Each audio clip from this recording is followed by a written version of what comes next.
Future Gohan is the kind of hero who makes your chest feel so heavy, in the best possible way though. He has less screen time than most side characters, but his shadow touches everything. Trunks' resolve, the shape of the Cell Saga, and our idea of what it actually means to be a protector. He's not the strongest Gohan, he's not the happiest Gohan, but he is the most human, and that's why he pulls our heartstrings harder than almost anyone in Dragon Ball. Today we're breaking down why Future Gohan is so likable, how his tragedy is engineered to hit emotionally, and what his brief life says about hope when the world is already ended. This isn't just a recap, it's a character autopsy. We'll look at 5 likability levers: competence, warmth, integrity, vulnerability, and sacrifice, and how the android ravaged timeline turns those into something unforgettable. Likability doesn't happen in a vacuum. It's forged by context. Future Gohan is born out of a world that already failed. The androids don't represent a challenge to overcome, they're conditioned, like gravity. In a setting where victory is impossible, kindness becomes rebellion, and persistence becomes a love language. Gohan grows up amid rubble. Every choice he makes is measured against certainty. He will probably die, and it still might not matter. That's exactly why it does matter. This setting reframes heroism. We don't praise him because he can win. We love him because he still tries. The 5 likability levers. Here we have competence. In psychology, likability sits on 2 axes: warmth and competence. Future Gohan scores high on both. Competence first, he's a surgical fighter, decisive footwork, economy of motion, no wasted bravado. He doesn't flex for the camera, he moves to save seconds and lives. The point isn't that he's invincible. The point is that he fights as if time itself is a resource and he's budgeting. Warmth is where he becomes unforgettable.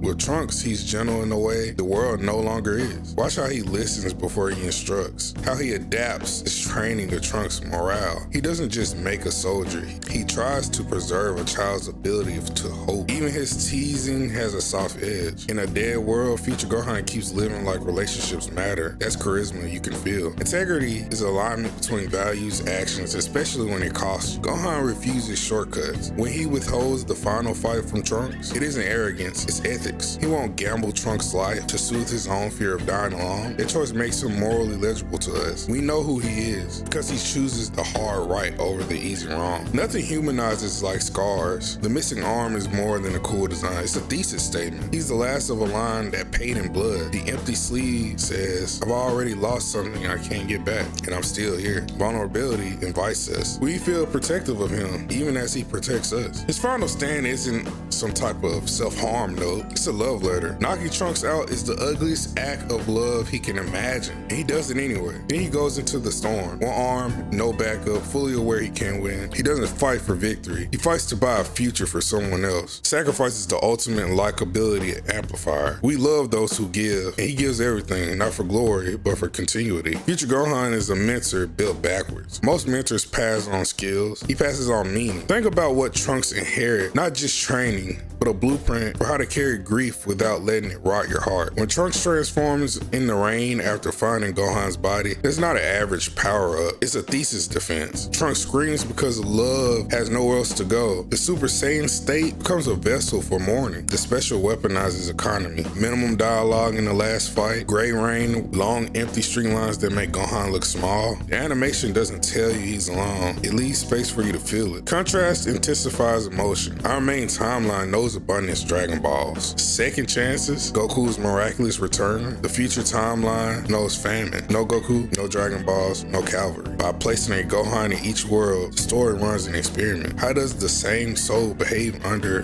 different skies? Kid to teen, Gohan in the main timeline gets to be a scholar and a superhero. Future Gohan becomes a guardian first, a person second. That contrast magnifies our affection. We aren't just loving Gohan, we're grieving, but he never got to be. So then that brings us to, why is he so likable? Let's put it in plain terms. He's competent, he's warm, he's principled, he's visibly breakable, the missing arm, the tied eyes, and still stands up. He sacrifices strategically, not theoretically. In story terms, he's the pure distillation of heroic intent. In human terms, he feels like a real older brother trying desperately to keep the lights on. We cherish what is rare. Future Gohan has no filler scenes, no jokes that undercut him, no power creep that turns his struggle into yesterday's news. Every frame is function. The scarcity edits out noise, leaves only signal, so your brain tags him as important and your heart follows. What if he lived? If he survived, he likely would have become less iconic as an image and more foundational as a person. The mentor who gets to see the harvest. But the tragedy is the point. He's the seed that dies so the tree can exist. Some characters are meant to be destination. Future Gohan is a direction. Let's talk about what we learned from hope. Future Gohan teaches that hope isn't optimism, it's fidelity. To the good, when the odds are obscene, he chooses to be kind in a world that has forgotten how. He fights not because he expects victory, but because someone he loves might see tomorrow. That's why he's so likable. That's why he hurts, and that's why he matters. If Future Gohan hit you like he hit me,